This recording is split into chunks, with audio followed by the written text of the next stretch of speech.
Members of the Veterans History Committee of the Ashland County Historical Society, consider it an honor to record an interview this morning with a veteran of World War II. We will visit with Thomas Wiley this morning and record the events of his military career, including his experiences as a pilot of B-17 Flying Fortresses. The members of the committee assembled this morning: Andy Durr, our videographer, Committee Chairman Bob Crago, and Joe Denbo. My name is Elliot Crane, and I'll be the primary interviewer. Today is April 20th in the year 2005. Good morning, Tom. It's good to have you with us. Thank you, Elliot. I'm pleased to be here. Joe's been after me for a long time. He's good at that. He's been after me, too.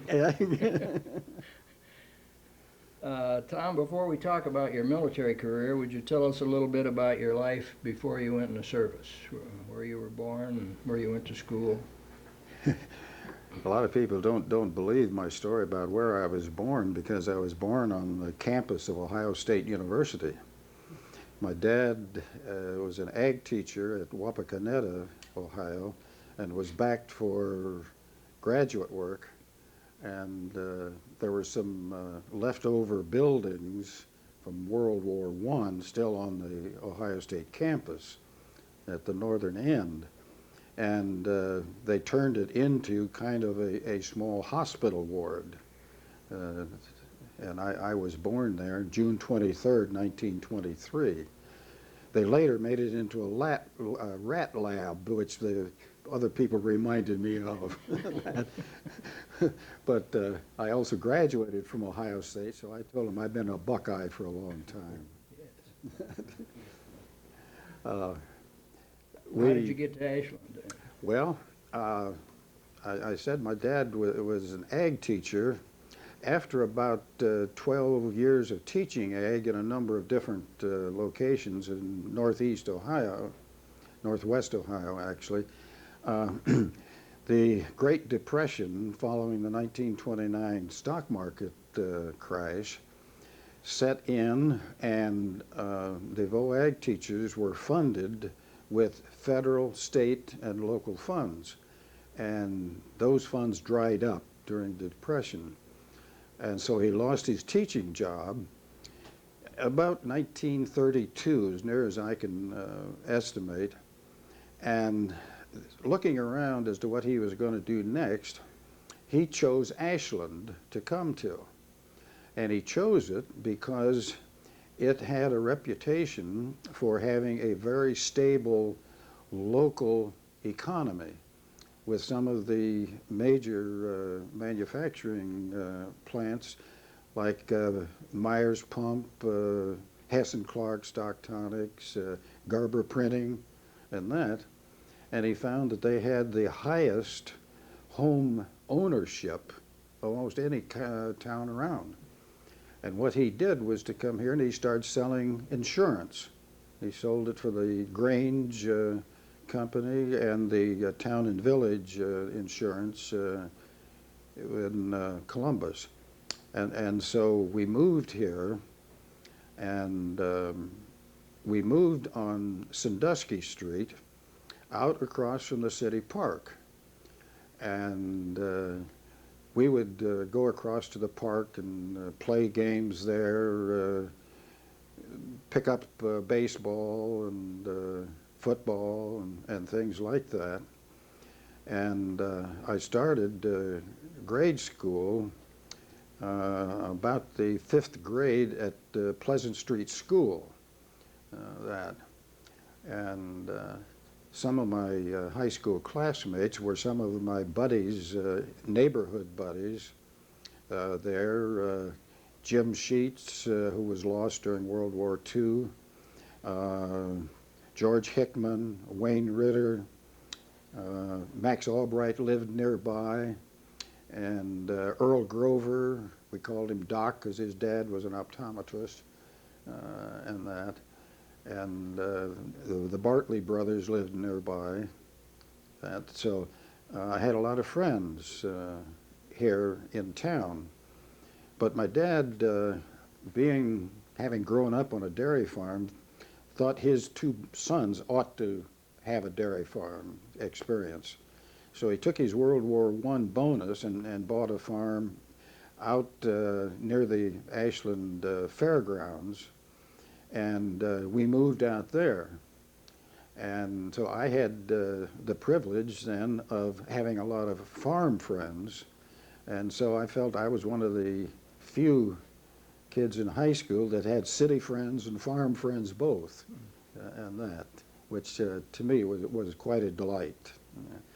So that's how we got to Ashland, and so I continued in school here and graduated in June of 1941. Did you ever come back to Ashland after the war? Only on visits. Interestingly, quite the same as my dad in World War I, he was called into the Marines in his sophomore year, served 18 months overseas in the American Expeditionary Forces, came back to Ohio State and finished up. I enlisted actually on December the 7th, 1942, a year after Pearl Harbor, and was called up then later in that semester, in that year, in the spring of 43. And so I spent several years in the service, and at the end of that, I decided to come back and finish up at Ohio State. And so I finished up there. So occasionally I would come up to Ashland and visit, but we didn't live here after that. So you had a full year of college at Ohio State before you enlisted? A little over a year. I was in my sophomore year, Elliot, when I got called up. I told my grandson a few years back, he was fussing about organic chemistry, and I told him the way to get organic chemistry, a good grade in that, was to get called up in the middle of the semester and not have to take the final and get given credit because you went into the service. So.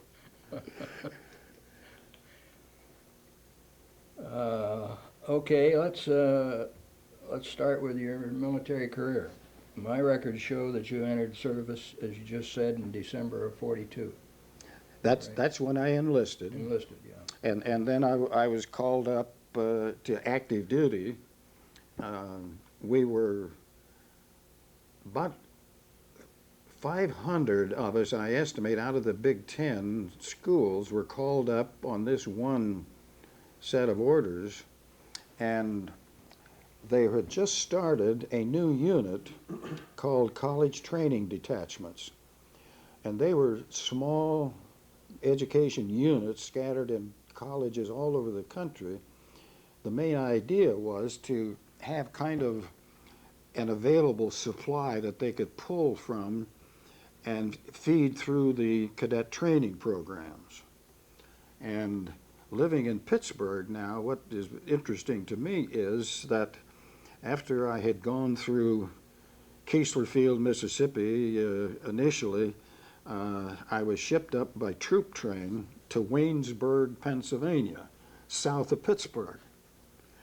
And I'll never forget getting off the troop train, and we were all new inductees, fresh Army uniforms and such, marching company style from the train up to the campus to one of the old fraternity houses that wasn't being used then. And I wondered, what would the folks in Waynesburg think if they looked out and saw a company of military soldiers marching up their street, thinking whether they were occupied or what.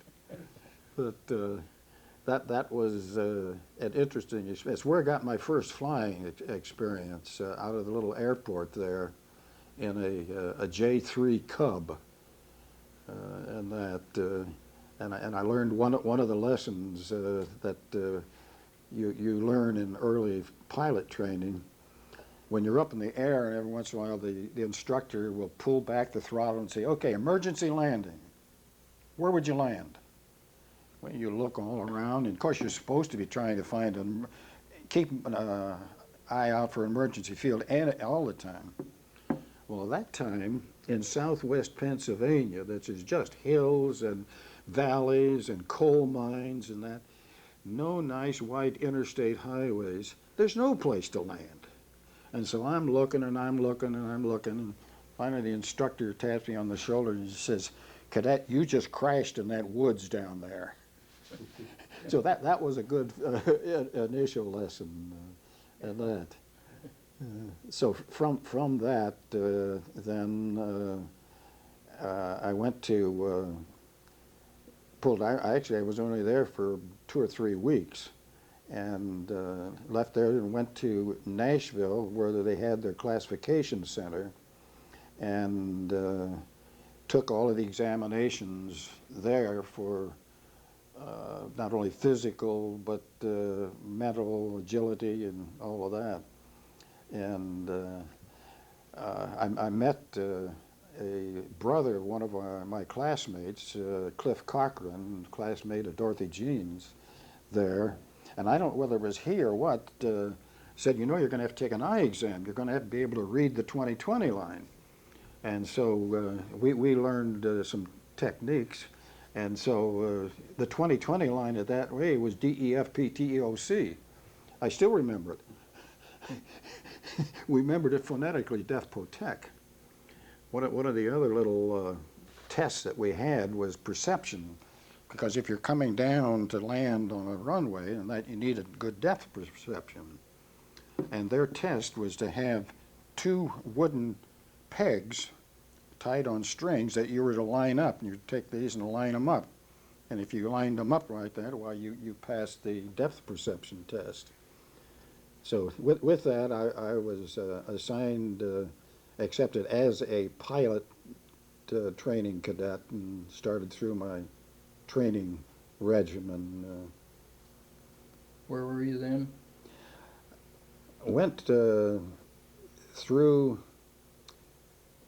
they had, I think it was about 4 stages. The first stage was called a pre-flight, and you went to Maxwell Field, Alabama, in Montgomery, and that was mainly academic classes, and it just didn't seem too different from having recently been in college, and all of the other classmates there had just been in college, and we just put on a different uniform and we went to class, meteorology, aerodynamics,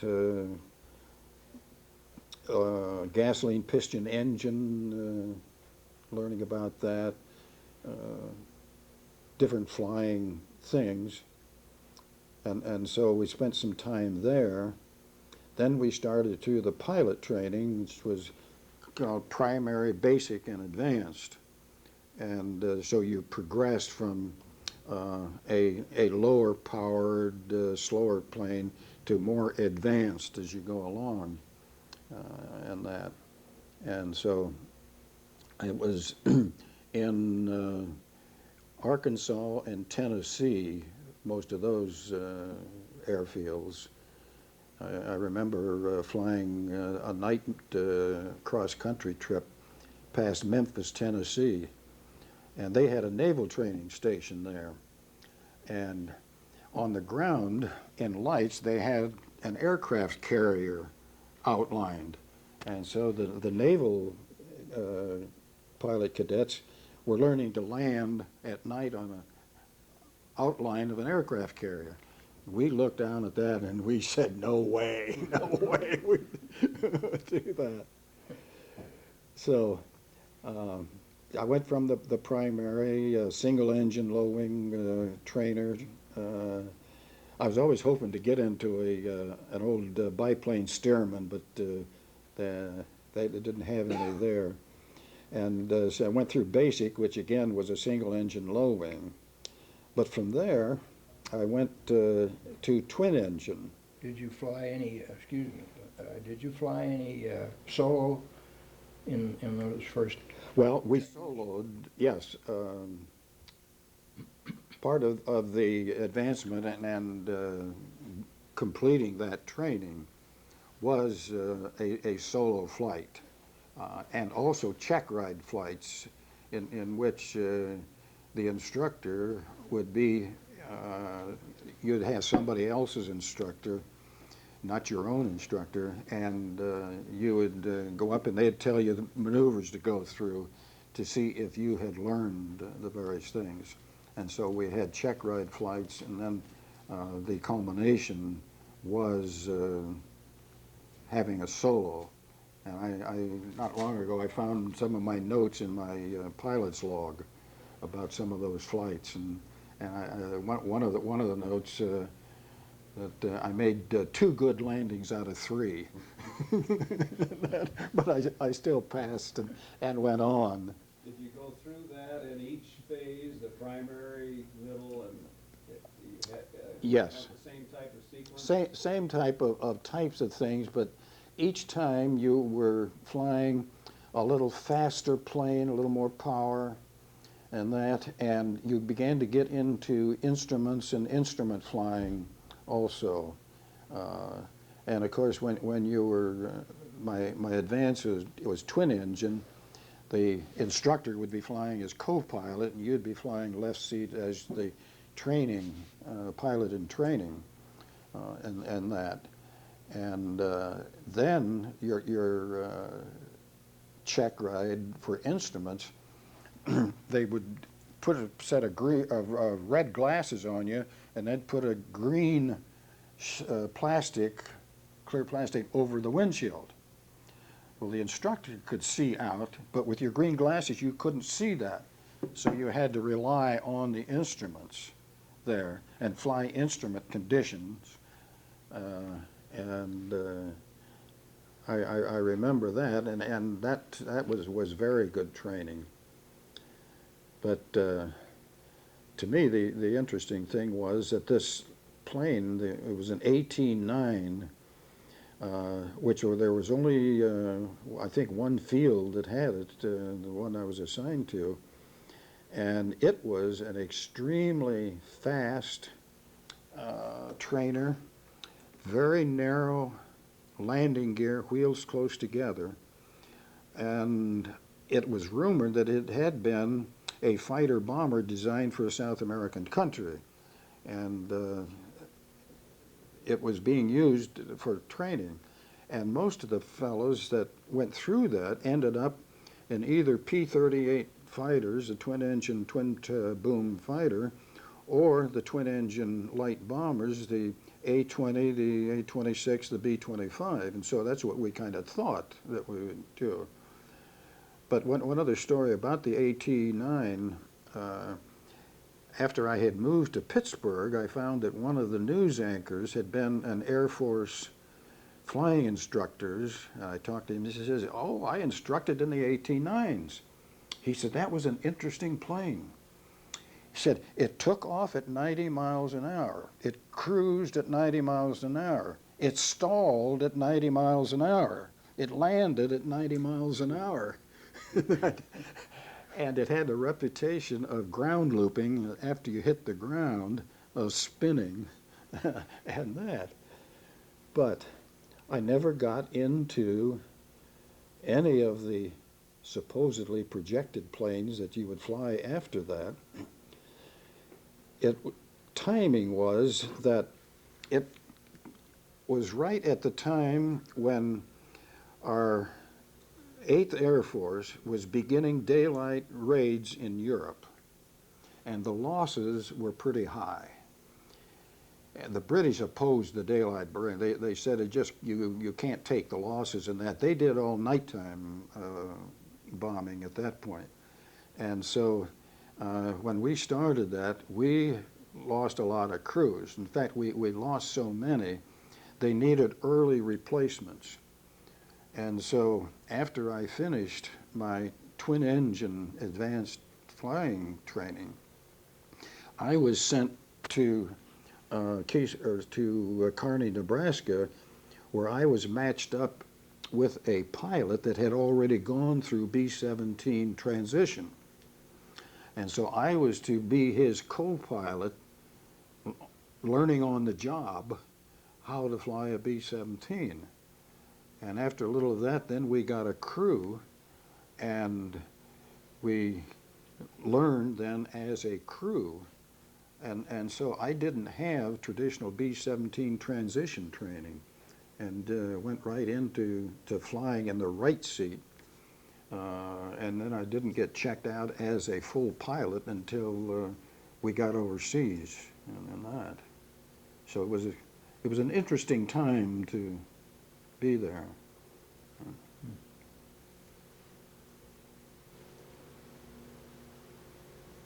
Were you assigned to a unit? We were, what we did, Did you go, as you say, as a crew? we flew a plane. We went up after we finished our training as a crew in B-17s. We were sent back up to Nebraska again and given a brand new plane to fly overseas. And I still have, in fact, this map shows where we started here in Nebraska and flew across Ohio up into New England. And we left in the evening, and I still remember coming up on Detroit and Toledo and seeing their lights out of the plane, and then seeing the sunrise as we came past Cleveland and on up to Bangor, Maine. Well, in Bangor was the last stop in the United States, and we heard people talking about, well, you'll either go by goose or by gander. And we thought that was code words for something. And of course we found out later that it was either Goose Bay, Newfoundland, or Gander, Gander, Newfoundland, or Goose Bay. Anyway, we flew through Goose Bay, and then crossed and had to hit this little dot in the middle of the ocean called the Azore Islands, owned by Portugal. And from there to Casablanca, across North Africa to Italy. We stopped at Algiers and Iran and that, and then into Italy, and then on up to Foggia, which is in the boot of Italy, down near the spur. If you think of the western coast of Italy, then our airfields were right around the town of Foggia. And what we did, our crew weren't the first ones in there, but after the Allies came through Sicily and the landings at Salerno and so forth, and the 8th Army went up the west coast of Italy and the American 5th up the east. And after they passed Foggia, the United States Air Force went in and occupied 7 airfields that the Italian Air Force had right around Foggia. And so we would fly out of Foggia up into this area of Europe, Germany, Austria, Romania, and so forth. So at that point, I was assigned to the 15th Air Force, the 463rd Bombardment Group, the 772nd Bombardment Squadron. And that's where I spent 6 months flying my combat tour. How many planes flew over to that point together? Or did you go by yourself? We all flew individually. So you went separate times and had that? There was a real schedule, and probably the best way to illustrate how tight a schedule that was, when we got into Bangor, the plane developed some problems that had to be worked on in the shops. and we lost our slot that would have taken us on ahead the next day. And it was a week before we were able to get another slot and get back in. It was a constant flow. And of course, not everybody that was going over went this route. If you're going to the 15th Air Force or the Mediterranean, you take that route. But if you were going to England, to the 8th Air Force, you came up across Greenland, over Iceland, and then on into Ireland. So there were two airways across the Atlantic at that time. And there were a lot of planes flying those routes. Just might show you the weather map that we were given for our flight up to Bangor, and I still have it as issued to us before we took off, and it outlines our flight from Kearney, Nebraska, over Des Moines, Moline, Joliet, Goshen, Toledo, Cleveland, Erie, Pennsylvania, Buffalo, Syracuse, on up to Bangor, and that. And on the back, it gave you a description of the weather you should encounter on that. So our meteorology that we had learned earlier came in handy to that. Did the enemy discover this flow route with the movement of all of these planes, any degree? I've been told by other pilots that flew the northern route that the Germans set up false beacons, radio beacons, in Scandinavia, which they still had occupied, I think at that time, Norway and so forth, to try and draw these planes, give them a false signal, and try and draw these planes up here into their territory and that. And the Germans did get a hold of our planes. A lot of them that crashed, they put together. And one of the most dangerous things you could encounter if you were flying up over Germany is one of the planes that a German crew was flying. You could identify it by not having any U.S. markings, because if they did, their own German pilots would shoot them down. But if you had a plane that was totally unmarked and maybe one engine stopped, the propeller not turning, trying to slip in, you warned them, you fired some shots across them, and if they kept going, you shot them down. The Germans had replaced our 50 caliber machine guns with 20-millimeter cannons, and they could wipe out a squadron of 7 planes in seconds if they got into you. So as a pilot assigned to fly a plane in a combat mission, we were told, you can refuse to fly any plane that is not properly marked. So that if you got out of position with unmarked, you better be prepared to head back on your own, and that. So the Germans were exceedingly skillful, well-trained, intelligent. The first rockets that I ever saw were fired against me. The first jet planes I ever saw, ME-262, F-109, flew against me. The first proximity fuses that I experienced were in the German anti-aircraft shells that exploded if they got close to metal, and that detected and that.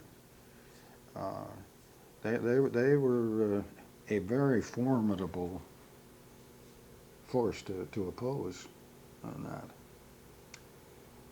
But it might be interesting. Years ago, an article appeared in the Ashland Times-Gazette that I had flown 57 missions, and that is a little misleading in popular understanding. The quota that you were to fly as the war progressed, varied. And if any of you saw Memphis Belle, their plane was famous because it was the first crew and plane to complete 25 missions or sorties. And as the war progressed, they kind of moved that up a little bit, and after a while, they started giving us double credit. If we go to Vienna with 600 or 300 anti-aircraft guns, we would be given credit for a double mission.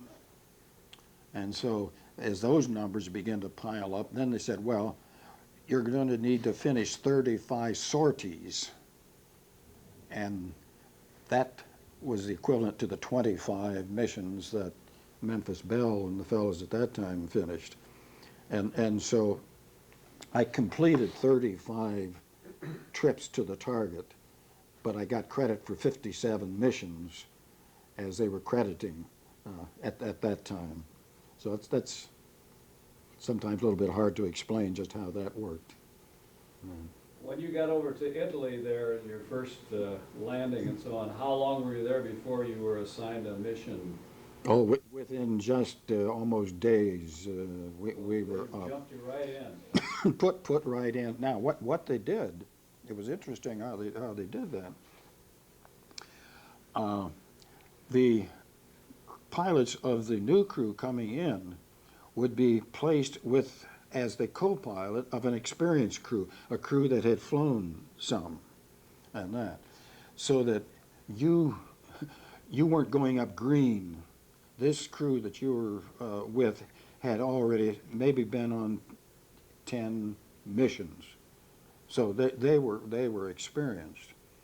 And since I had gone over as a co-pilot to this crew, I got floated around with a lot of different crews, and I was finally made what they called a combat instructor, where I took new crews up on their first 10 missions and that. And in doing that, I had to know what every position required, what they were supposed to be doing, how things were handling and that. And I only encountered one new pilot that once he got in combat, he couldn't fly that plane at all. And most of the missions were 7, 8, 9 hours. So I had to fly the whole mission. But you reacted differently, and the crew members reacted differently, and that's why you had some experienced people with you. On my first mission, I mentioned it, I went to Novi Sad, Yugoslavia. Well, everything seemed to be the same in training and going up there until we got over the target, and anti-aircraft began bursting around us, and out between our number 1 and 2 engine, here was a big burst of anti-aircraft. And I thought to myself, what? Oh, this is what it's all about. I got a load of bombs for him, and he's got some anti-aircraft for me. And so for the first time, we kind of took seriously, these kids out of college that learned to fly and have fun and all of that, and, we're going to be the big hot pilot. All of a sudden, we found out what it was all about on that. And that led to an interesting sequence. A few weeks later, I was assigned to fly to Vienna, and that, instead of being 6 guns, was 300. And I thought about that, and the more I thought about that, the more I thought, uh-oh, you aren't going to make it. And the interesting thing was that the night before the mission, I was scared. I really was scared, and I wasn't sleeping too well. And I decided that, if all else fails, try prayer. And so I started praying, and how long I prayed, I don't know. But all of a sudden, I had the sense of a white glowing light in the tent. We lived in Italy, we lived in tents. And glowing and getting bigger, and all of a sudden I relaxed. I said, everything's going to be okay. And I carried that all the way through. And it was helpful because we had some pretty rough missions and that. But that was, and I suppose if I had have been a ground pounder, they'd say that's a foxhole experience. But that was very vivid in my memory. A friend of mine flew B-17s out of England, and he talked about formation and taking off scared him. That the traffic jam, which I'd never thought of before. Yes. You feel the same way? Not really. I think you might have had more of a sense of that over England because there were more airfields closer together than in Italy. We were more spread out. And what we would do is, I showed you on the map where Foggia was, we would take off and form up in squadron. And there would be 7 planes in a squadron. There would be 3 on the top echelon, 3 in the middle, and what we called tail end Charlie down below. And so as you took off, you had a specific pattern to fly, and the next one flew a little inside that, and the next one a little inside, so that you met up, and you formed your 3, and then you formed your other 3 and brought them together, and then the other one. And then get out over the Adriatic, and you begin to form your group up, which would we had 4 squadrons in our group, 772nd, 3rd, 4th, and 5th. And so when we were flying as a group, there would be 7 planes in each squadron and 4 squadrons, and they would be in kind of a similar box formation. Then depending on the target, as to whether we stayed that way over the target, to the target and over the target, or were more spread out. If we were going to end up bombing a bridge, which would be a rather narrow defined target, they would string the planes out and drop then as a squadron at a time. So our group would have 4 shots at that target, and the next group the same way. Now, if we were going after a large oil refinery or oil tank fields, which would be a big area, we would make more of a horizontal or left to right formation. And we would, most of the time, in that time, drop on the lead bombardier. So when he dropped, our bombardier would just hit a toggle switch and so the idea was that everybody dropped at the same time. And so it was pattern bombing on that. So it depended a little bit on that, but we would fly out, group up, and the things that we learned, we did some formation flying and training in our twin engine advanced and in our other B-17. But what we found is the closer the planes fly together, the easier it is. And if you think about it, if you've ever tried to jockey into position with something, you overrun it, and then you drop back, and it's kind of back and forth, because you can't perceive the change very closely. But if you're in close, with your propeller churning a couple of yards behind his trailing edge of the wing, you are so close, and you get where you just automatically, and in fighters, you could do a roll or whatever together, not even know it, except the lead guy doing that. And so as we would come off the target in particular, we would turn it up and sweep around.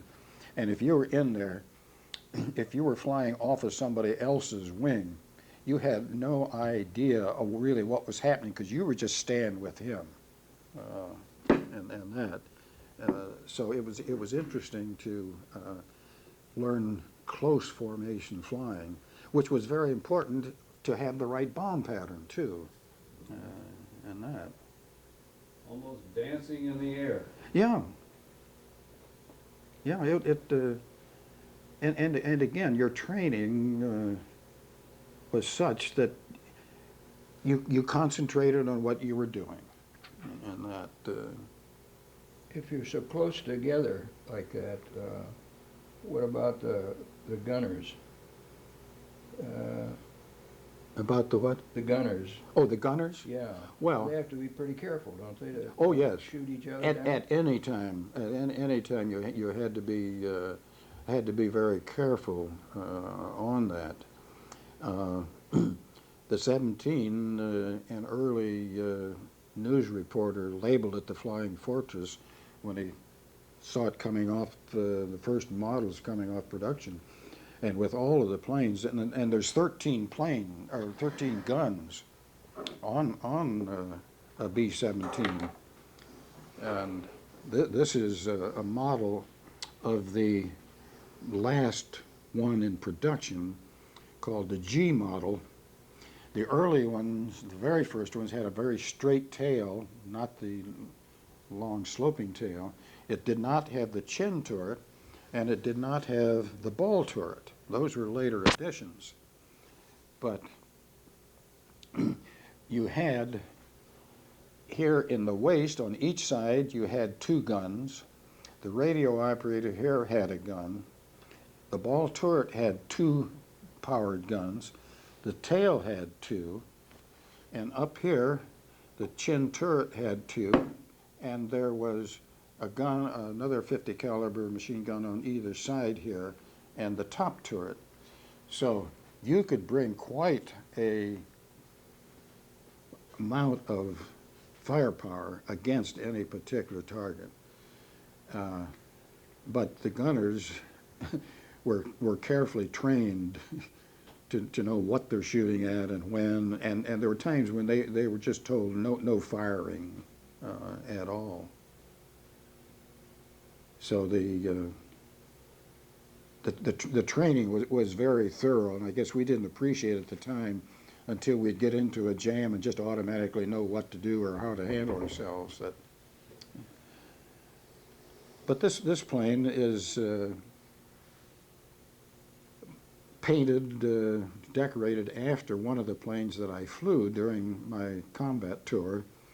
And the tail, it had the yellow markings on the tail fin and the ailerons. It had our squadron, our group identification and that, so that they would be identifiable to other planes, fighters, our own fighters, escorts, or whatever in the air, and that. You want to mention that swoosh? Okay. The insignia on the plane was called the swoosh. If you might recall the old World War II ditty about Alexander the Swoosh, half swan, half goose, Alexander the Swoosh. Well, this plane is named the Swoosh after a plane that was in the Pacific earlier called the Swoosh. And so this one that was assigned in Italy in 1944 was called the Swoosh by our group commander, Colonel Frank Kurtz, because he had flown the original Swoosh in the South Pacific, where it had been a part of the 19th Bombardment Group and was at Hickam Airfield in the Philippines when the Japanese bombed Pearl Harbor. And it had gotten pretty well shot up during some combat missions and was completely rebuilt as more or less a passenger plane. And one of the generals liked it so much, General Brett, that he adopted it as his private airplane. And Colonel Kurtz, as Captain Kurtz then, flew that plane quite a bit then, and he loved that. And so this model has it on the waist. It has it up here just under the pilot's compartment, the flight deck, and that. And the plane was not only known by our people, Axis Sally knew about it, and she was the English-speaking, I think, American that was with the Nazis in Germany and had a regular broadcast. She loved us to send jazz to our troops and big band music. And so when our 463rd arrived in Italy, she personally welcomed Colonel Kurtz and the swoosh there and that. But when I went over, we didn't have individual planes. That was our plane and that. We flew a number. But this is one of the ones that I flew and enjoyed flying it.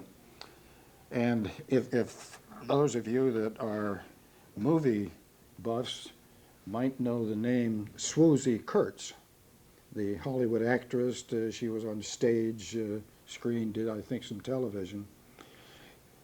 That was Colonel Frank Kurtz's daughter that was named after his plane.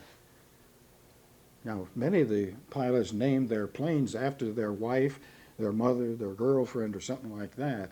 But the colonel was so in love with the swoosh that he named his daughter after his plane. A couple of my friends gave me this a few years ago. One of the fellows was a National Guard C-130 tanker pilot that had flown in Desert Storm and that, and he said that I needed a model, and so he and a buddy put that together for me. Just real tickled with it. You know. I wanted to ask on your missions, did you have escort fighters? By the time I got over there in September, I think my first mission was August of '44. They had developed the P-51 to have an extended range, and the P-47 that. And so at that time, we could have all the way to the target. The reasons the 8th Force lost so many planes in their early missions is that they didn't have escort, and they didn't have escort with the capability of going with the target. They might have escort over the channel, but they turned back at the French coast. So we had that, but my B-24 buddies don't like what we would say is because if we had, and the 15th Air Force was made up in their heavy bomber groups of both B-17s and B-24s. And like a lot of things, there were rivalries and back and forth and that. And we kept telling them that B-24s were our best fighter escort. Because if there were B-24s in the area, the Jerrys would jump the 24s before they would take on the 17s.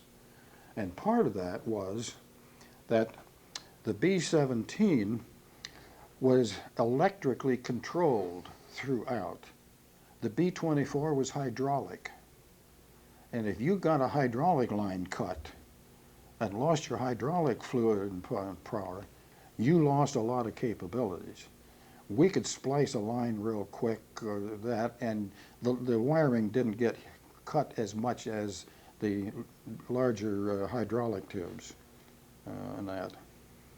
And one of our other favorite escorts was the group made up of the Tuskegee Airmen, the black airmen that Eleanor Roosevelt finally convinced her husband, President Roosevelt, that they needed to have this flying outfit and that, and so they were trained.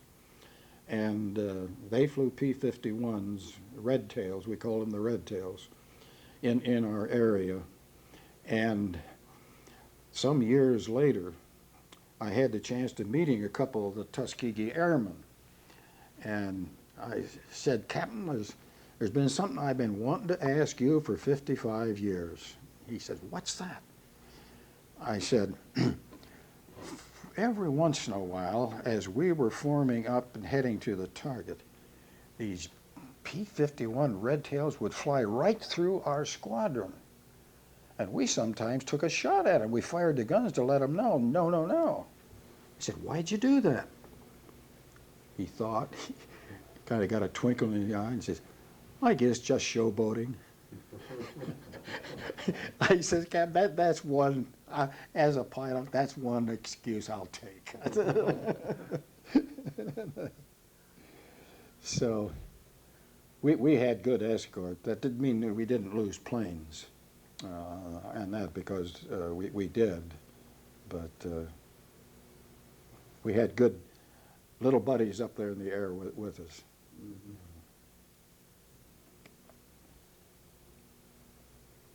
Did you occasionally encounter B-24 pilots and have some friendly repartee, let's say, with respect to, I've heard a lot about that. And, can you tell us a little bit about how you felt about the B-17 and how it handled? I mean, as far as with a full bomb load, did it feel real sluggish, or did you still have plenty of power? Did you feel like some flying characteristics? If we had full engine power and that, it was a very, very flyable plane. You could start down the runway and with the pedals, rudder pedals, keep it on the runway and reach down, and we had trim controls that would affect the ailerons here in the back. Normally when you take off, you just pull the stick back a little bit and that would do it. And we could just roll that control and it would gradually just take off just as nice as could be. Part of that was the wing design. And in comparison to the 24, this was a wide wing and it was a thick wing. It had good aerodynamics over it. And as a Venturi action, you had low air pressure, which gave you the lift. The B-24 wing was a Davis wing, long, narrow, and thin. We could lose a lot of this wing to anti-aircraft and still have a very flyable plane.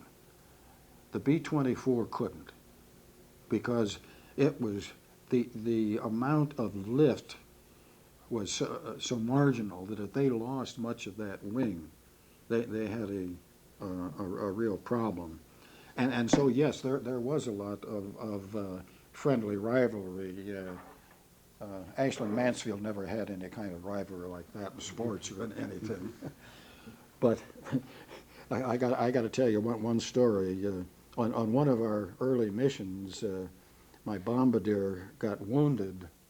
This was a thin plexiglass nose up here because the Norden bomb site was right here in the front of the nose. And we had what we called an initial point, which was the start of the bomb run down to the target. And if you were the lead navigator or if you were by yourself, the bombardier took control of the plane on that. And so hooking into the automatic pilot, he could control it so that we were headed exactly right, and when the crosshairs were right, he knew to release the bombs. And the navigator and his table was right in the nose part too. Well, we had some bursting flak come in through this, and a wounded kid, a piece of flak went through his wrist here, and he was sent down to Bari in southern Italy where there was a hospital. So we went down to visit him one time. And we knew that we would probably be scheduled for a mission next day. And so we told one of our buddies to check the mission board, and if we were scheduled, when we called him, he was to give us a code word that knew that we were to fly. So we called him up, and sure enough, we were scheduled for the next morning. And we usually got up like at 5 o'clock in the morning to start briefing and preparation. And so we knew we had to get back up north to the airfield. Well, we figured the best way to do that is to go out to the Bari airfield and catch a plane going north. Well, the only plane going north was a B-24. And that presented some problems. But we decided we had to get back. Well, on the 24, most of the time you crawled up through the bomb bay and that. And the 24s, instead of being what we call a tail dragger with a tail wheel and the two landing gears up here, had a tricycle with a nose and two landing gears with the wheels on long, slender landing gears. Well, we always start number 1 engine, number 2 engine, number 3 engine, number 4 engine. Well, they started at number 3 first, and that to us was a bad sign. Then they started the number 4. And we had those going, and they weren't a real smooth running engine like you would, but they kind of galloped, grum, grum. Well, they got to galloping, and these two landing gears start shaking like that. We looked at each other, bailed out of the bomb bay, went out to the highway. And if you ever heard of the Red Ball Express, we caught the Red Ball Express going north. Well, these guys didn't let anything keep them from delivering their needed supplies and that. And so one guy stopped and let us crawl on in the back to much his load. And everything was going pretty well until partway up the road, he leans out of the thing with one hand on the wheel with a bottle of whiskey and says, "Anybody want a drink?" We didn't know whether to say yes and drink it so that he wouldn't have it, or not drink it and keep us sober so we'd get out of this.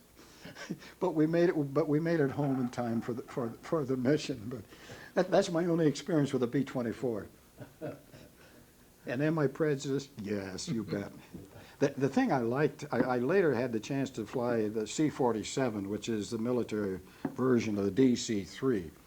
And its wing design is quite similar in being wide and thick and that. And so as I was being checked out in a C-47, which I flew quite a bit then, after my combat tour, the colonel, and I think we were flying out of Casablanca on quite a crosswind and that, and he let me struggle with it, and I got it off all right. And a little while later he says, "Well, son," says, "if you never know what to do with the plane, this plane knows more about flying than you ever will know. Just take your hands off." So I did fly those two. Those were my favorite planes to fly. Very easy flying and that. The plane I didn't like to fly was a C-46, which, like the C-47, was twin engine, but it was a huge twin engine plane and huge engines. And it stood, cockpit must have been 12, 14 feet off the ground. And when you land, you land the cockpit. That's what you land when you're coming in. You land the cockpit and that. But those huge engines were needed, and the C-46 was the one that in the Burma, India, Chinese theater, flew the hump in that because of its capacity in that. Well, it had booster controls on the ailerons. And so if in the pilot's compartment you would turn like this, that multiplied the power application, say 3 times, because it was a difficult plane to fly. But the problem was that you do this, and a little while later, the wings would move. And then you'd move it back on the wheel, and a little while later, the wings would come back. And so you couldn't fly it by the seat of your pants as we could the 17 and the DC-3. Tom, we're gonna run out of tape here, so we're gonna take a break, okay? Okay.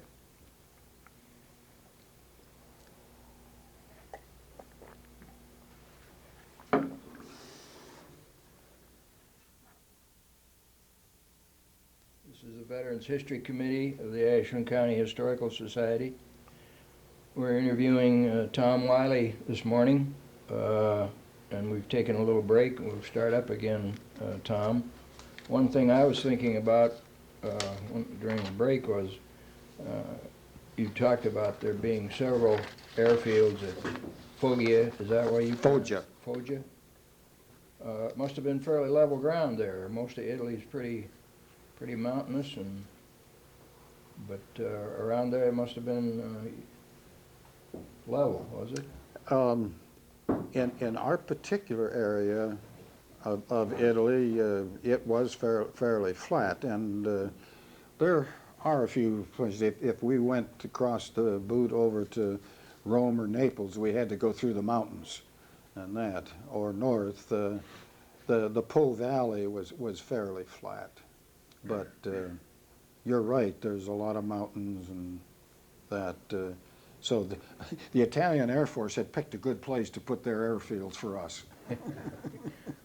Another thing about the B-17, you flew at pretty high altitude, didn't it? We would fly, our bomb runs would be anywhere from 18 to 1,000 feet to 25,000 feet. I have flown a B-17 over 30,000 feet to test its capabilities on one occasion, and that. But above 10,000 feet, you really needed oxygen. So at 10,000, we would put on oxygen masks that were hooked into the plane's oxygen supply, and that. And one of the things that we were very careful is to be aware of our other crew members and also of ourselves, any indication of lack of oxygen. Your fingernails will turn blue. That if you see that, you know there's either a system problem or that particular one, or if somebody starts not making sense. And that, or even passes out. There could be. So we were very dependent upon our oxygen supply above 10,000. I think you could fly as high as 18 a little while, but as bomber groups, we're gradually climbing over hundreds of miles to target altitude, and then we start back down rather slowly, and that. So it wasn't like fighters taking off and immediately climbing. We climbed very slowly to altitude. How high could that anti-aircraft fire get up there See? comfortably? Well, the Germans had 2 types of guns, 88 millimeter, which was an excellent field artillery gun, whether it was firing horizontally or vertically, whatever, and it could fire both. When the shells burst, they were kind of a black smoke, and then they had a 105 that had kind of a white smoke, and it had a little higher capabilities, but they could I'm sure they could probably reach 30,000 feet because they could go beyond us and that. And the rockets that I saw towards the end, which had this kind of a zigzag trail as they went up, I'm sure they were almost unlimited as we knew it at that time. So they could reach us wherever we were flying. They could reach us.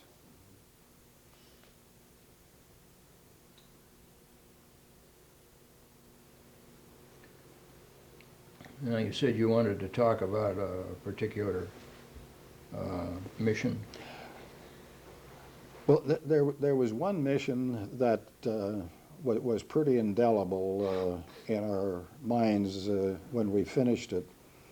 And it started out just like any other mission, taking off, forming up, flying up the sea, crossed into Germany. We were headed to an oil refinery at Blackhammer oil refinery in Germany.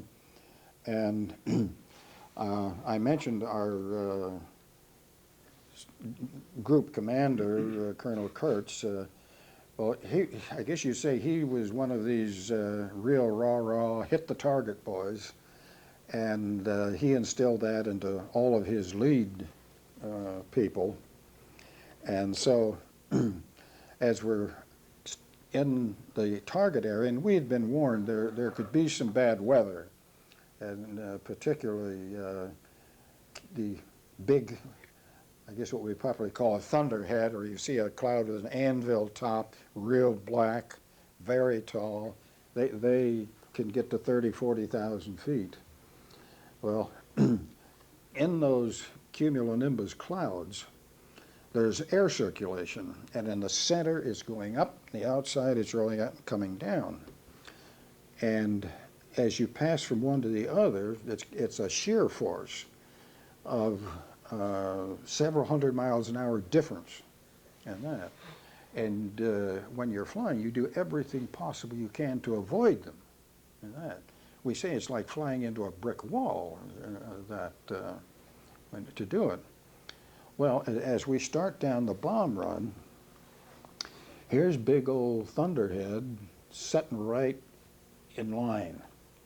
And we didn't know coming whether it was on the target, before the target, after the target, and that. Well, I guess the lead bombardier, he was looking down and that, whatever. Anyway, it was a tie. And as we dropped the bombs, we entered the Thunderhead. And the next thing we knew, and whether it was an illusion or not, the plane is going down and the bombs are going up. And I get control of the plane, get out of it, get to level flight and look around. We didn't see another plane. We didn't know where others were to form up, because we're up over enemy territory and that. And so you're not supposed to break radio silence when you're up like that. And so we said, well, I guess the best thing to do is head home. Well, if you're up over Germany and you've flown out of Italy, where's Italy? South. Well, it isn't exactly south. What's south is the Alps. And if you've ever been in Munich, you can see the Alps there. And so as we came out of that area, not knowing just how long we had and everything, we wanted to conserve fuel and that, and so we set up a rather slow descent, going down, down, down, and entered some clouds and that. And in a little while, over the intercom comes the shout, "Pull up!" Well, I reached down, I pulled up, I reached over. B-17s had, and most of them had superchargers on the underside of the plane here. And they were very powerful to increase your power, but you're never supposed to turn them on real fast. They might explode. Well, I just reached over and I spun it just as hard as I could, pulled the thing back, and we shot up.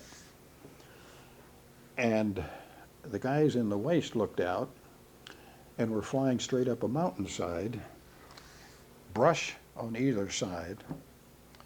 And when we got back to the base, there was mud on the ball turret and stuff like that. So all of a sudden we found that what was south of the target was the Alps.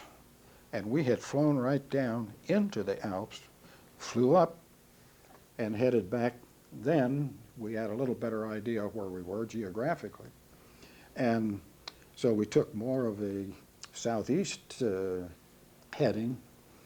And after a little while, we had radio compasses, which we could tune in a radio station, and we began getting this great American big band music and that, and say, hey, we're home.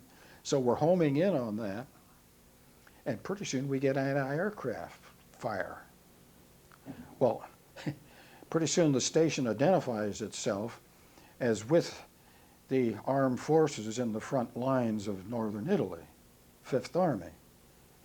Well, we were still north of the line, so we were over enemy territory yet. So, again, now we knew where we were. So we headed out to the coast. And again, by this time, I'm telling the guys, we're out over the water, dump your guns, dump anything you can, open the windows, throw everything out you can. We need to have as much lightweight, less weight as we can, and that. And so we're making our way down the coast, and after a while, we come across the spur, turn inland, which we've been used to doing, call the airfield, call the tower, permission to land. Who are you? Who'd you say you are? What's your code? You tell him. Permission denied. I said, that's your problem. That's not my problem. I'm landing. And so I come in, landed, turned off to the areas where the parking areas were pulled, and the props died. We were out of gas.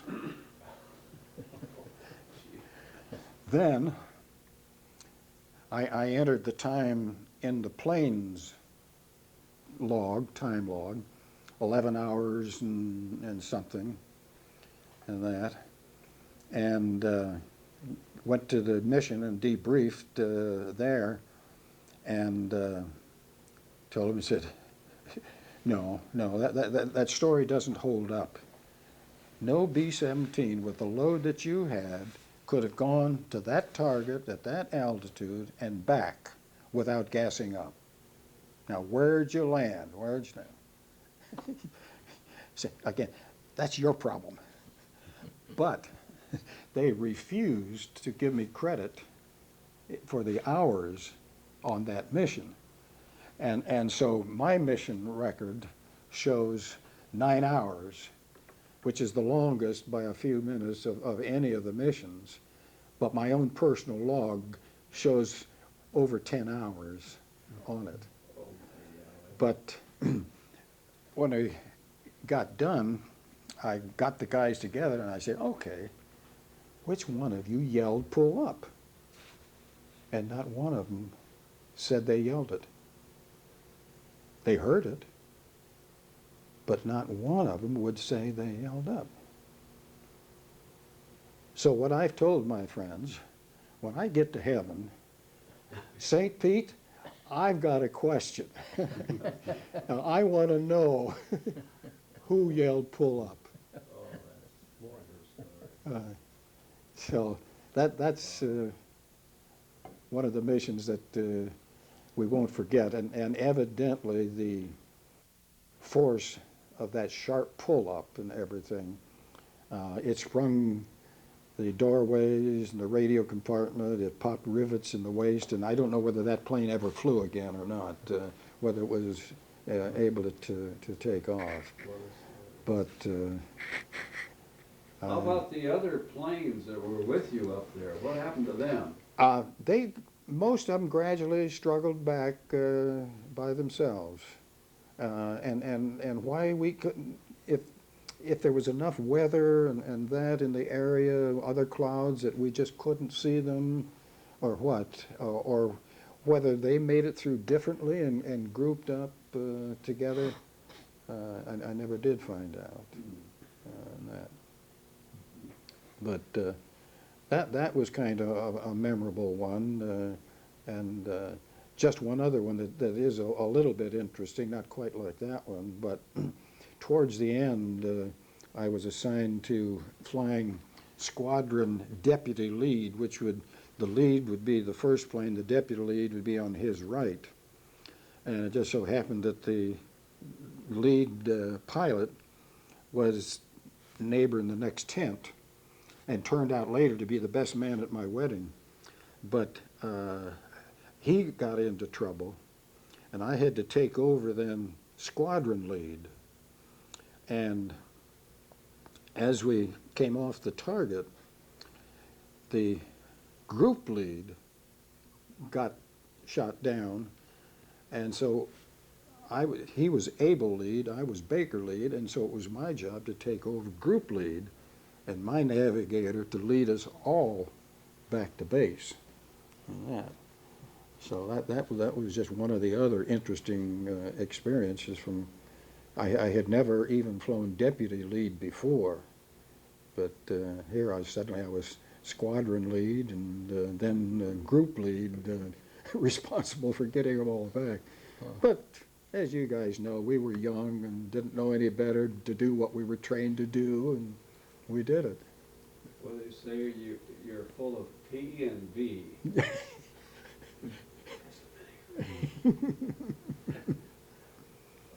So now, how many, and maybe the guys have figured this out here, but you have your squad and so on down the line to the group, how many planes will be made up in that configuration? Well, the maximum effort would be 28 planes per squadron times 4 for the group.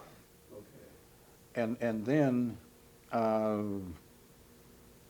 geez, I'm not sure just how many groups in the 15th Air Force, heavy bomber groups in the 15th Air Force, but there were times when we would mount 500, 600, 700 planes up over a target.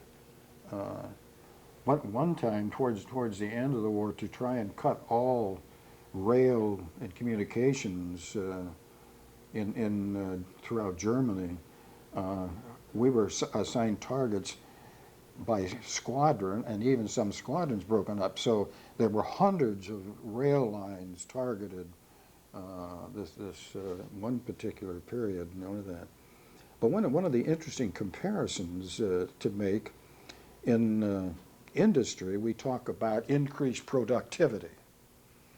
Well, if you think of a target that would have just a group, and maybe you would have 200 airmen, 20, 28 planes, maybe 280 airmen up over a target to wipe out an enemy target.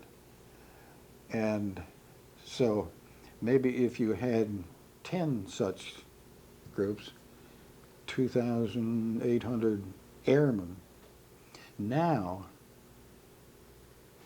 the stealth bomber would stand off 10 miles, shoot a smart bomb that eyes in and wipes out the target with 3 people. Now you talk about increased productivity. That's what the military has done today. Technology and everything. I'm just curious too now, on all these missions, you have all this time up there and you're first at radio silence. What goes on with the crew during this period of time in there? Are you communicating, talking? Well, we have our intercom. You're talking and just conversing, or do you just kind of get silent even and wait till you get to the mission? It depends a little bit, almost like any family traveling in a van. Sometimes you're talking and sometimes you're silent. Okay. When I say we're to maintain radio silent, that's radio communications between planes and that. Yeah. But we all had our own intercom system, which we could talk to one another. And if there was something going on or something that the tail gunner saw that he thought the pilots ought to know about, he'd call right away, or that. Or we could say to the ball turret guy, hey, what's down there, or looking and that. So we could. It varied a little bit depending on how long and that. But sometimes on the way back, things might be real quiet, and even the waist gunners might lay down and go to sleep, take a nap in the waist. Several of the fellows that I flew with as pilots would get into a routine. We would fly about a half hour apiece, then we'd trade off. And so my half hour is up, I'd just tap him on the shoulder, and I'd go to sleep just like that. And I wouldn't even say, hey, have you got it, or whatever. You just, you knew he had it, and that. And so we would trade back and forth like that to rest. You got where if you had a 15-minute break, you could sleep 10 minutes of it at least, and that. Did you have to fly sometimes when you hadn't too much rest? Yes. And particularly the one time I told you I had to fly the entire mission, and that was not only making sure the navigator, the bombardier knew what they were doing, and the engineers and all of that. In fact, after I had flown with a number of new crews as combat instructor, I came back after a mission and debriefing, and the guys, quite often we got a shot of whiskey of some kind. Sometimes it was rye, sometimes it was potato whiskey. We seemed to get a lot of potato whiskey. We figured the 8th Air Force probably got the good stuff. And I took a shot of rye. We talked a little bit. They gave me another one. And the next thing I knew, I went and looked around. It was nice and light and white, and there were sheets and stuff. And a nurse says, well, Lieutenant, that's what you look like. You've been laying on your face for 3 days. I was in the hospital. No visible signs of injury. And they just chalked it up to exhaustion. And the nervous tension. And you know, if you're with your old crew and that, you lived with them, gotten drunk with them and everything, you know, you rely on that. But with a new crew, and particularly some of these guys, the first time in combat, you know, just like up over Nova Shed, all of a sudden I find out what this was all about. Well, they're finding out. And so I ended up, well, I guess when I started playing ping pong down in the rec room and enjoying myself, they decided I was time to go back to duty. But that was my only experience in a military hospital and that. So. Your normal crew was 10, was it? 10, yeah. Yeah, there were 4 officers, the 2 pilots, navigator, bombardier, and then this was the head engineer, radio operator, and waist gunner on either side, ball turret gunner underneath, and a tail gunner. And all of the gunners were enlisted men. Coming out of their training, they were probably corporals or sergeants. The radio operator and engineer might have been staff sergeants. I think ours ended up as a tech sergeant by the time we were through. Did you get to kind of keep the same crew once you were over there at Foggia? Well, many. I realize you moved around Yeah. in the beginning there, but once you got to doing bombing missions, did you It varied a little bit on that. For example, the other pilot that went over with me, he got sick, and they needed his enlisted crew and others. And also, the bombardiers and the navigators were pretty vulnerable up here, because you're flying into flak or that. And so you had to have, your lead planes had to have navigators and bombardiers. The rest of us may not have had them at all, just as the one time that I came back, not really knowing where we were. We did not have a navigator or a bombardier. And so the operations officer would just assign and pick them there as he needed. So as a crew kind of gets into missions and broken up, you may fly and you may end up differently at a different time with that. So I never had a consistent. The Memphis Belle movie was probably somewhat typical of that era, where one plane and one crew could finish. And the reason they made the movie of it was because it was the only plane that had ever done it to that point. Well, and I also, my navigator was killed, not on a combat mission, but on a training mission. And the plane that were going out on gunnery practice, soon after takeoff, lost power and crashed. And so he was killed. My bombardier was wounded. Pilot got sick. I went off with another crew. So it got broken up from that extent. And the recording this in 2005, right after, just the other day, the election of the new Pope in the Vatican, has brought back some memories for me, because I mentioned that my navigator was killed.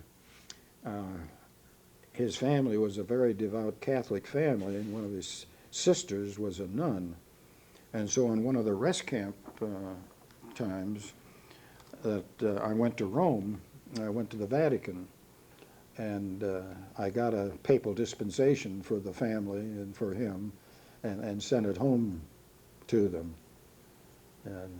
And in fact, I got to visit the Vatican 3 different times. It was interesting because I went through one time with a boy of the Catholic faith, another time a Jewish boy, and another time a Christian boy.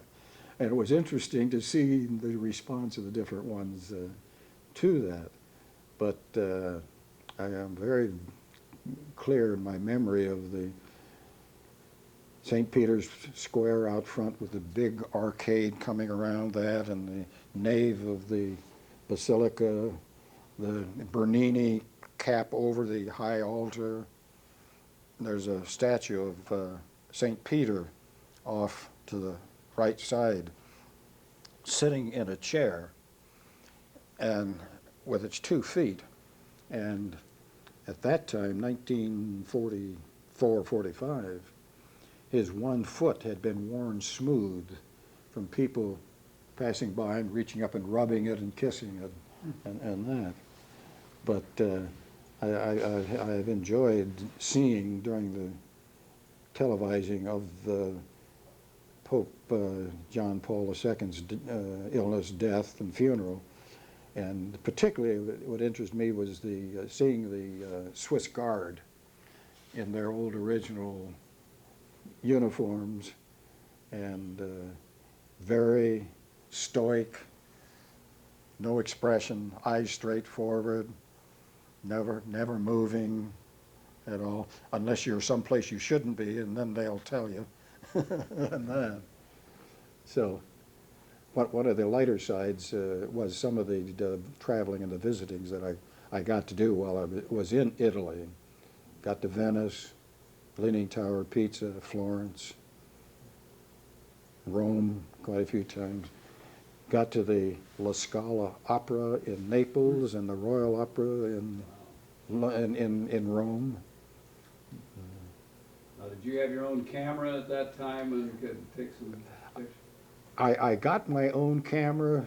My first wasn't a 35 millimeter camera. Some of the fellows had 35 millimeter cameras, German Leicas that somebody had liberated, and we would take the film that was supposed to go in the fighter wing cameras, which was 35 millimeter, and rewrap it on the cartridges, the others for the 35 millimeter. But there was a camera that I got real interested in, and I offered a guy a couple of times. Kodak, when they came out with color film, came out with a special camera called a Bantam Special, 828 size, 12 exposure roll, paperback, color film, same film width as a 35 millimeter, except it didn't have the sprocket holes on either side. And so I was in the orderly room of the group, and I found out this guy had just gotten his order shipping him home. So I went over and I made him a last offer. This is it, take it or not telling him that he was headed home. And pretty soon he comes back to the tent and says, are you serious about that offer? I said, yeah. So I bought my first color camera before I had the chance to go to Rome and to Venice. Now, I've got some pictures in the Grand Canal in Venice with the bow of a gondola and a little Italian boy in the foreground with a sunset in the background and that. And so I've got that. We did take a lot of pictures, had various cameras. The Kodak had the twin lens you look down through. Forgotten now what. It was like a Rolleiflex, but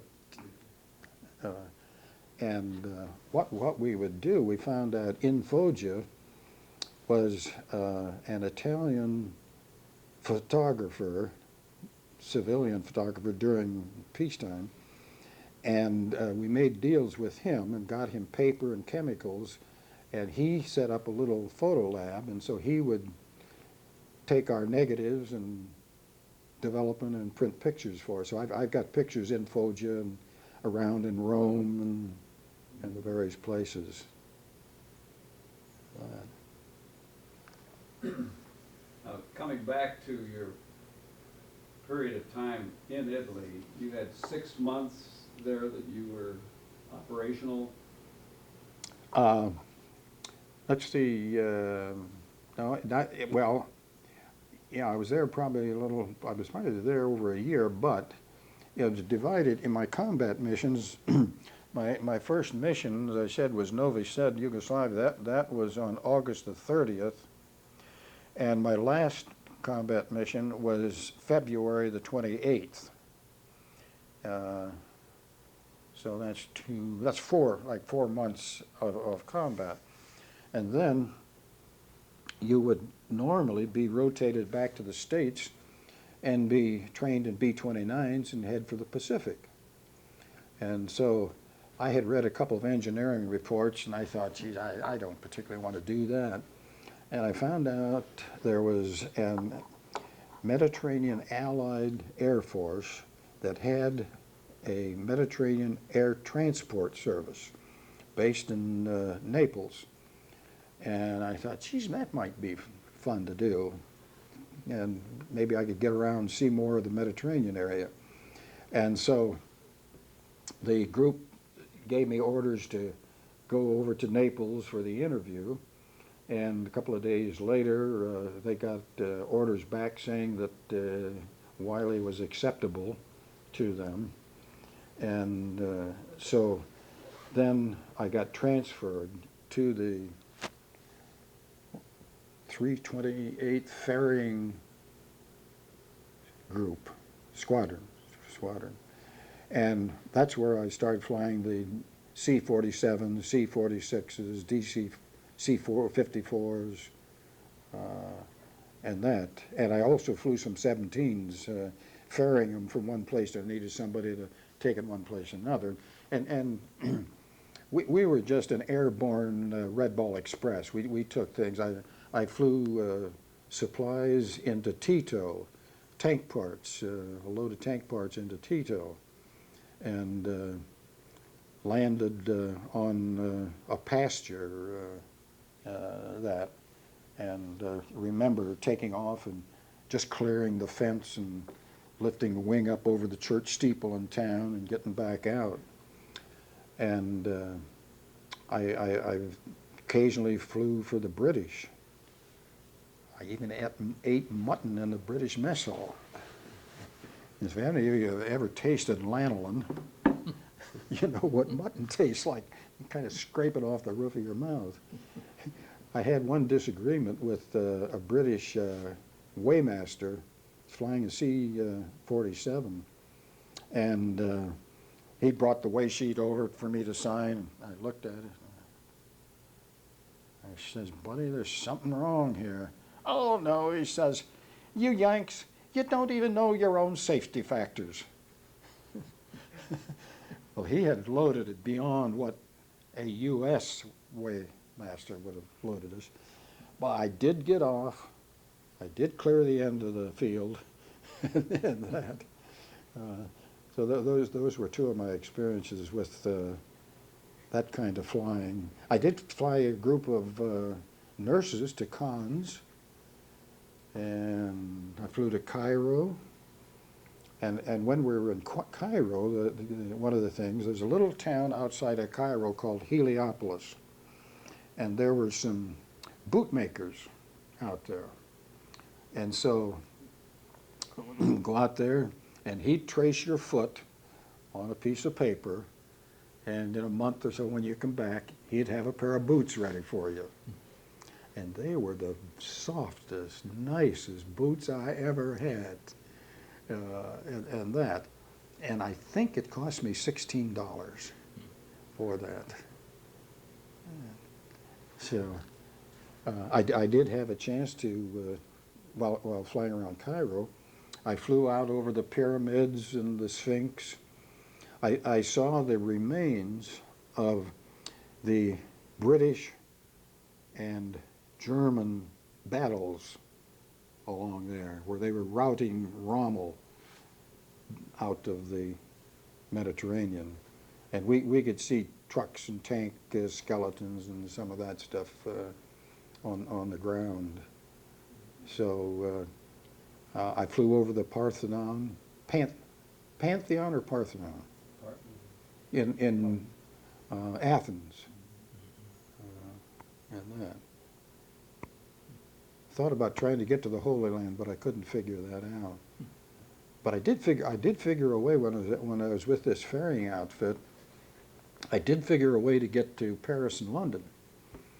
We were frequently given orders to go someplace, pick up a plane, and fly back. So two of us wrote ourselves a set of orders after hours in the orderly room to go to London and pick up this plane to fly back to Naples. And so we had authorization for military transport, went into Lyon, went into Paris, and we were talking to a guy in Paris, and he said, geez, we'd love to go into Paris, but you know, we're supposed to take the next flight out. He said, well, he says, there are no announcements in the latrine. So we went in the latrine and hung out for a half hour or so, came racing back out for our plane. Oh, it's gone. Oh, really? Guess we'll have to stay overnight. So we went there, and then we went into London. And of course, we had written ourselves another set of orders to fly from London back to Naples to pick up a plane there. But the interesting thing was, we stayed at kind of a bed and breakfast, and the next morning the people were talking about how could it happen, or what happened. Gee, we'd never planned it. Winston Churchill had been defeated, not directly as our voting procedure, but his party had lost power, and so he would be out as prime minister after, I don't know how many years, 12 years or whatever it was. And nobody could figure out, and they said, asked, well, did you vote for, no, I didn't. Did you? No, I didn't. We thought everybody else would. And so I was there in London when Churchill lost his power and that, but I got to see the Tower of London and the jewels and the changing of the guard at the. And all because you wrote your own orders. You don't need to emphasize that, John.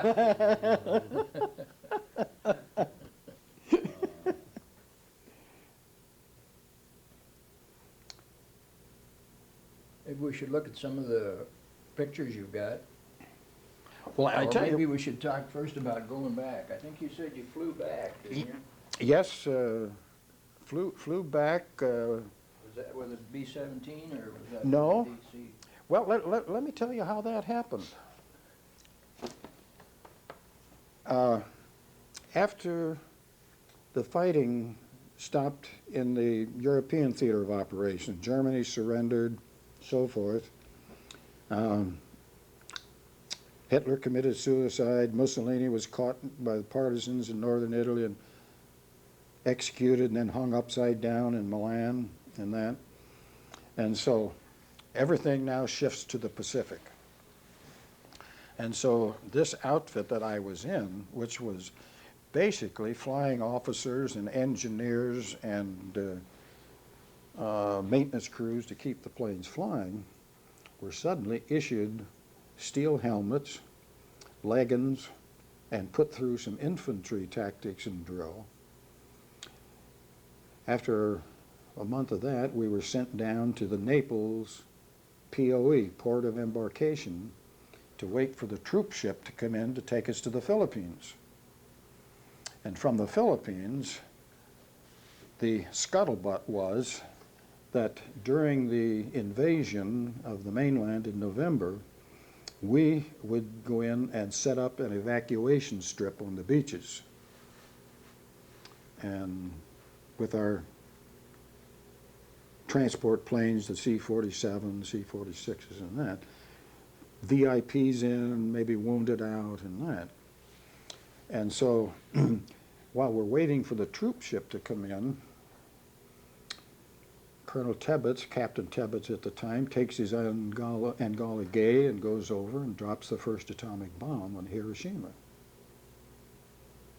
Japanese didn't seem to respond to that, so next comes, and I think the plane was called Boxcar, goes over a couple of days later and drops the second atomic bomb. And all of a sudden, the shift, how do we get all of these folks back home? And so after a few weeks of organizing that, I was given a C-46 and about a dozen GIs. I had a co-pilot and a radio operator and a navigator. And the rest of the plane, the cargo, was GIs that had so many points they probably should have been home anyway and that. And so that's the route then that we flew back.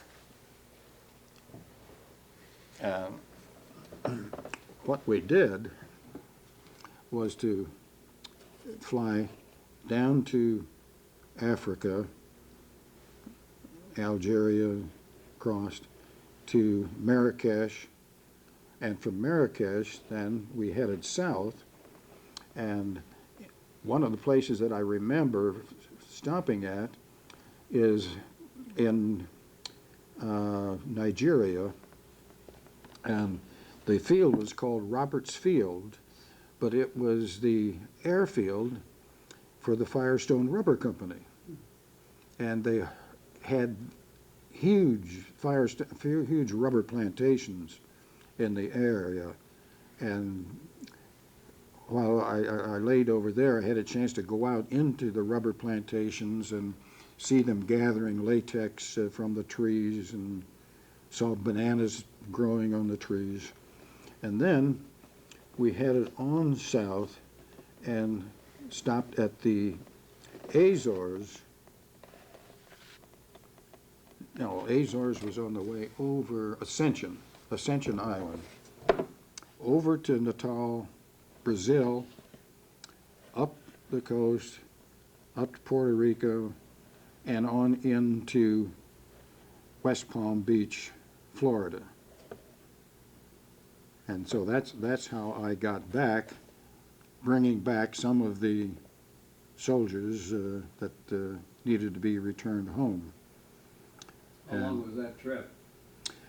That was, let's see, we left there on September the 30th and got back October the 8th. So about 8 days. I think it was about 40 hours of actual flying time and that. And so one of the visits then back to Ashland was getting a leave, but first I had to go to Indiantown Gap Military Reservation outside of Harrisburg, where for a while I thought I had been discharged, but what I really found out was I had only been put on inactive duty. I was still in the reserves. But I had been engaged before I went overseas, and Mary wanted to get married before I went over, and I said, I'm a little uncomfortable with that.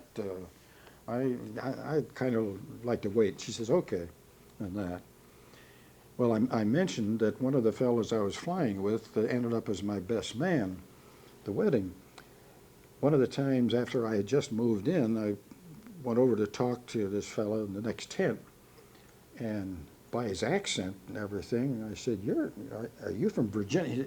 He didn't just say y'all, he said out and about, and besides being Canadian, that's Virginian too. And I said, would you happen to know where Haymarket, Virginia is? Yes, I live right in that area. Would you know the Norman family? Yes, they're distantly related. I said, well, I'm engaged to Joe Norman's daughter, Mary. And his eyes really popped in that. But then later, he was best man. Well, Mary gave me 2 weeks from the time landing in Florida until we were married. and so that's how I got up there and back to Ashland. And then, in fact, some of the folks around Ashland may remember an old Ford car that was slightly gray, rather weathered, but you could make the outline of words such as just married in the paint. Because some of my buddies down in Virginia had taken white shoe polish and written on the car, and the oil in that sunk into this old paint job. And my dad drove that car around Ashland for a number of years afterwards.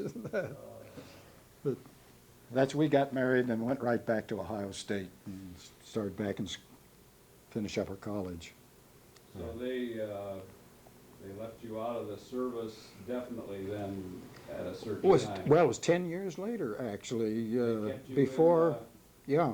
And in fact, after I graduated at Ohio State,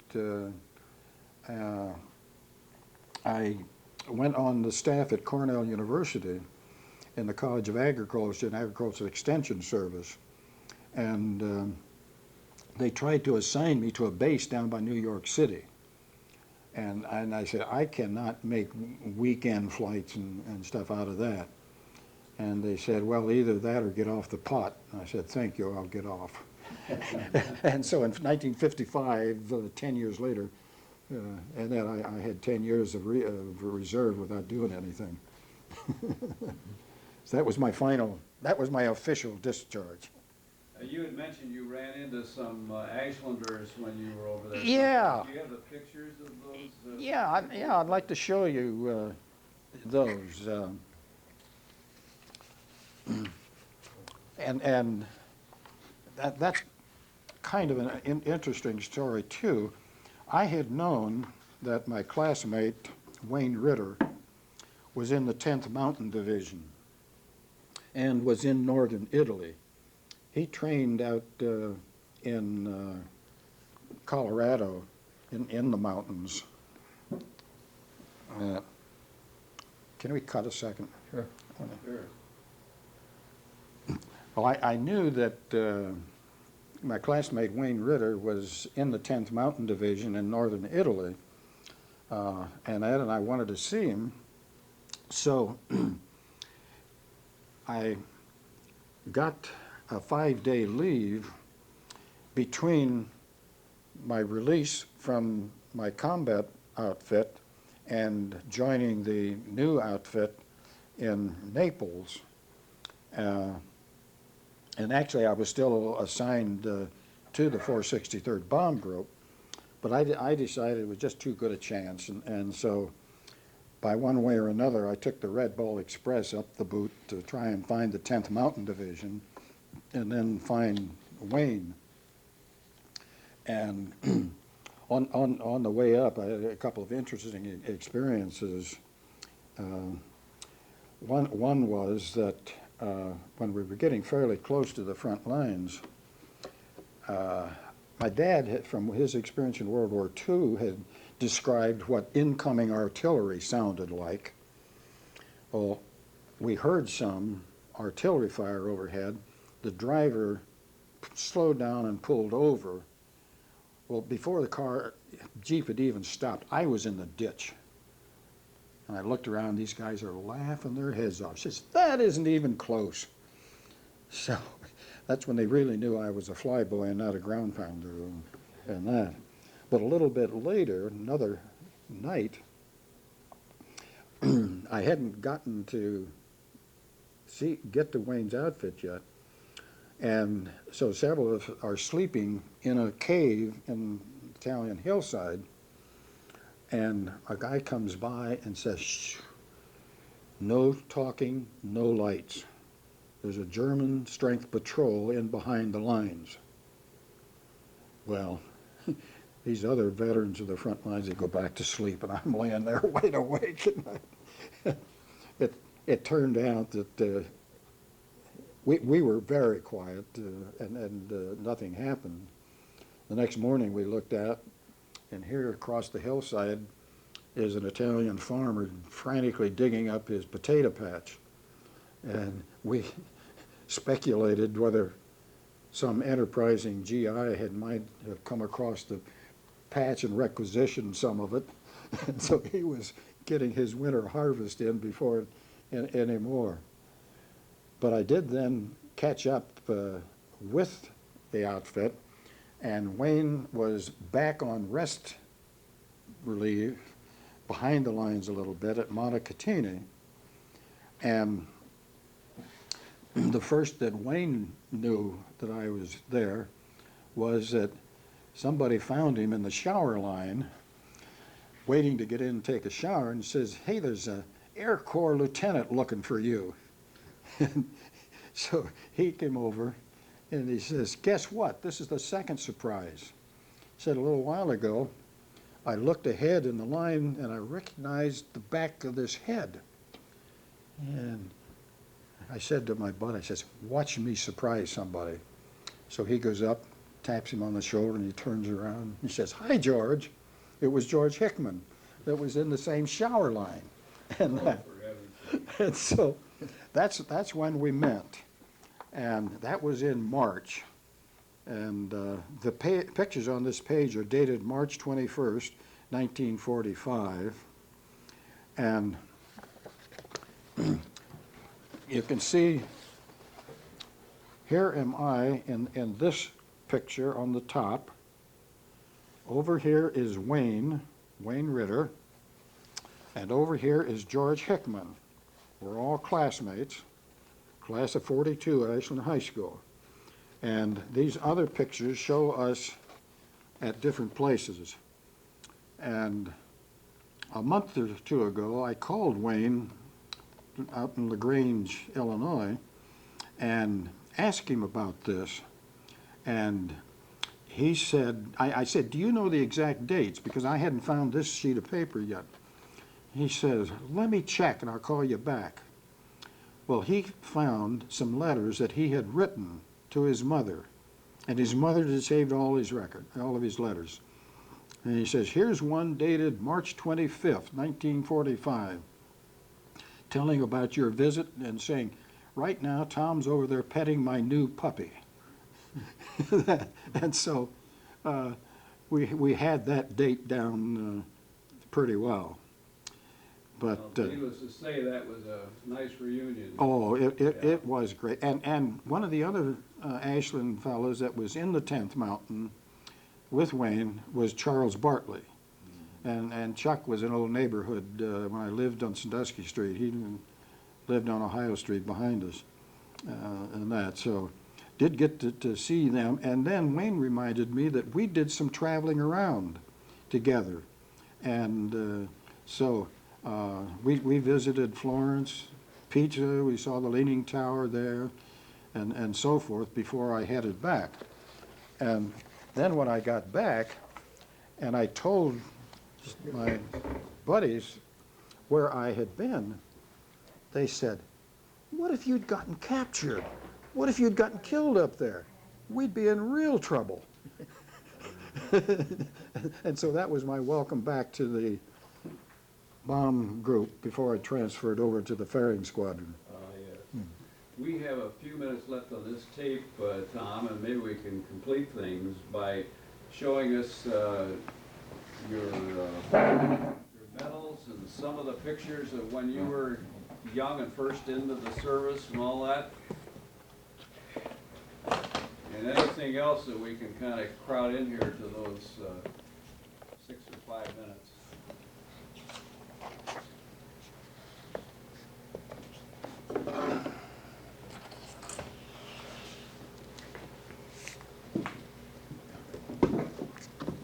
Now, how's that? Yeah. Back a little bit. A little more. Right there. I put this frame together after my children had seen the movie Memphis Belle and decided it was about time I talked about my experiences. And so I have one of my pictures taken after I had been commissioned and given the pilot's rating, along with a reproduction of a pastel that was made while I was in Rome that time. And it shows my ribbon bar down here and 2 medals below it. The blue with the red stripe is the Distinguished Flying Cross, and you see the comparable ribbon just above it. And the ribbon in the middle of the bar matches the medal on the right, which is a air medal. The air medal is given based on the number of missions or sorties that you fly. And so the bar with 3 oak leaf clusters indicates the 35 missions or sorties that I flew.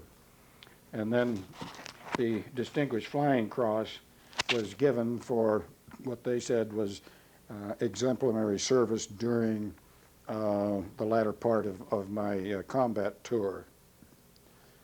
So kind of thankful that the kids got me to do and putting some of this stuff together. But that's that part of it. And some of the other pictures that I came across.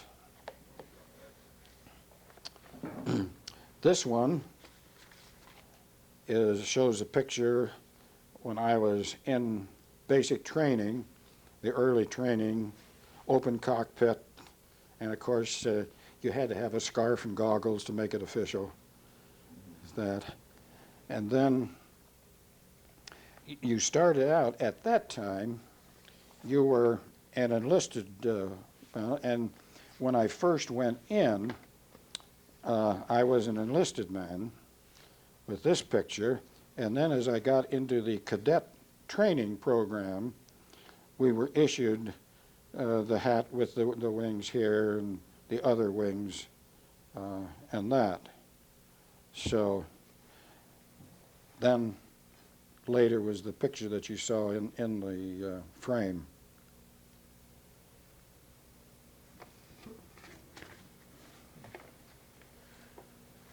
Okay, Tom, I think that'll finish us up for the day. We certainly want to thank you for coming. Well, thank Appreciate you for having me. I've enjoyed it too. Good. Yeah, and we thank you for the Historical Society and the Veterans History Committee. Thank you. Okay.